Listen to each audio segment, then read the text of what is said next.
Iran versus America mini war की शुरुआत हो गई है। क्या ये सवाल इसलिए क्योंकि अभी अभी कुवैत पर ईरान के बड़े हमले की खबर मिल रही है और कुवैत में अमेरिकी बेस पर मिसाइल ड्रोन से अटैक किया गया है। IRGC के आदेश पर यह हमला हुआ है। कुवैत में एयर डिफेंस सिस्टम एक्टिव है, तो अमेरिकी बेस पर मिसाइल ड्रोन से हमला हुआ है। इस दौरान एयर डिफेंस सिस्टम एक्टिव कर दिया गया है। तो इस हमले के बाद क्या युद्ध के आसार और बढ़ गए हैं? क्या युद्ध की आशंका तेज हो गई है? इसके क्या मायने निकाले, इसका क्या असर होगा, ये भी आपको बताएंगे।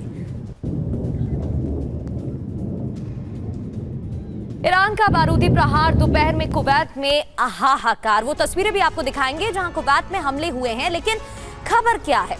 IRGC का अमेरिकी एयरबेस पर अटैक, मिसाइल और ड्रोन से हमला किया गया है।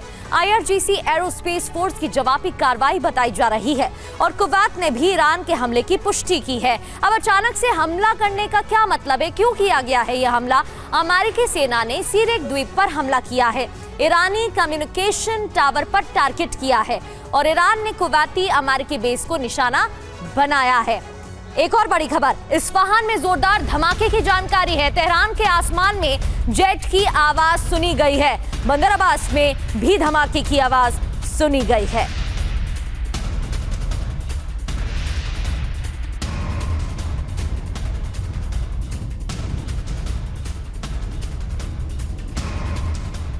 और IRGC की तरफ से दावा किया गया है, बड़ी खबर है, यहां कुवैत में लगातार हमले किए गए हैं। इस्फहान की जानकारी आपको दे रहे थे। कुवैत में हमले को लेकर ईरान ने दावा किया, सीरेक द्वीप पर हमले का बदला लिया गया है, ये बताया गया है। जो हमला हुआ उसका बदला लिया गया है, इस वजह से सीरेक द्वीप पर हमले हुए हैं, ये जानकारी दी गई है। तो US हमले में इस्तेमाल बेस पर अटैक किया गया IRGC की तरफ से। युद्ध विराम से पहले जिस तरीके से IRGC की तरफ से टारगेटेड हमले हो रहे थे, ठीक वैसा ही हमला देखने को मिला है।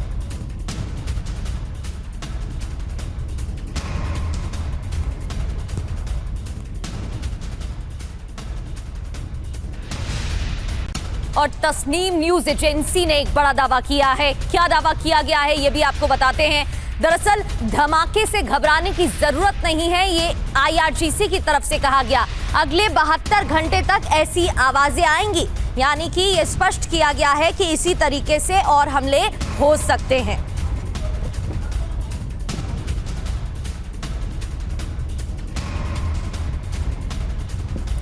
तो कुवैत पर हमला, ईरान ने क्या दावा किया है ये भी समझेंगे, लेकिन मनीष झा हमारे साथ स्टूडियो में मौजूद हैं। मनीष, जिस तरीके से हमले किए गए हैं, क्या इसे समझा जा सकता है कि एक बार फिर से जंग की शुरुआत हो रही है? क्योंकि युद्ध विराम के बीच में इस तरीके से हमले करना, जब बातचीत की भी कोशिश हो रही है एक और।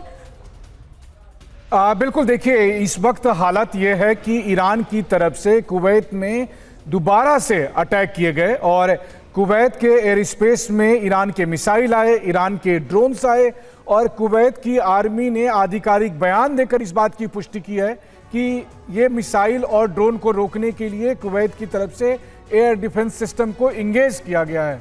जाहिर है कि इस बार कुवैत में मौजूद जो अल सलामी एयरबेस है वो ईरान के टारगेट पर था। वो इसलिए क्योंकि जब शनिवार और रविवार को अमेरिका की तरफ से ईरान पर हमले किए गए थे तो उसमें कुवैत में मौजूद अमेरिकी बेस का इस्तेमाल किया गया था और IRGC ने जब अमेरिकी हमले की उस ट्रेजेक्टरी को मैपिंग की तो उन्होंने देखा कि ये सारे हमले एक पर्टिकुलर एयरबेस से आ रहे हैं और वो एयरबेस कुवैत में स्थित है और उसके बाद जवाबी कार्रवाई करते हुए IRGC की तरफ से। लेकिन अभी अभी IRGC की तरफ से यह भी कहा गया कि अगर अमेरिका की तरफ से फिर कोई कार्रवाई की जाती है तो अब हमारे हमले और अधिक होंगे।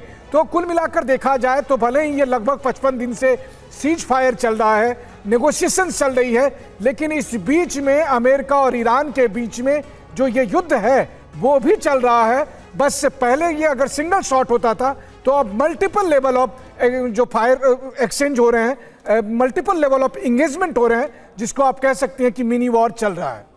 बिल्कुल, और मनीष ये भी स्पष्ट किया गया है कि जो सीरेक द्वीप पर हमला हुआ था उसका ही बदला लिया गया है, इस वजह से ये टारगेटेड हमले किए गए हैं।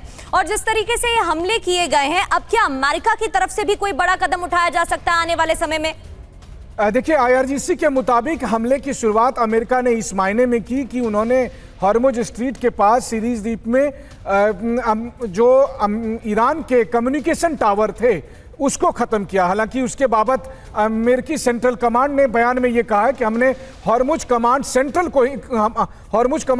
को ही ध्वस्त कर दिया है। तो जब अमेरिका की तरफ से ये कार्रवाई की गई तो उसके बाद जवाबी कार्रवाई करते हुए ईरान की तरफ से IRGC ने अमेरिकन बेस को टारगेट करके कुवैत में अपने मिसाइल और ड्रोन दागे हैं। तो आप सोचिए कुछ घंटों के भीतर पहले अमेरिका की तरफ से हॉर्मुज कमांड सेंटर को तबाह किया गया और फिर IRGC की तरफ से अमेरिकन बेस को अटैक किया गया। तो ये मौजूदा स्थिति अभी चल रही है और कुछ घंटे में इस तरह से अमेरिका और ईरान के बीच में लगातार फायर एक्सचेंज हो रहे हैं। जी बिल्कुल मनीष, और सवाल तो वही है कि फिर मतलब क्या है युद्ध विराम का जब इस तरीके से हमले हो रहे हैं।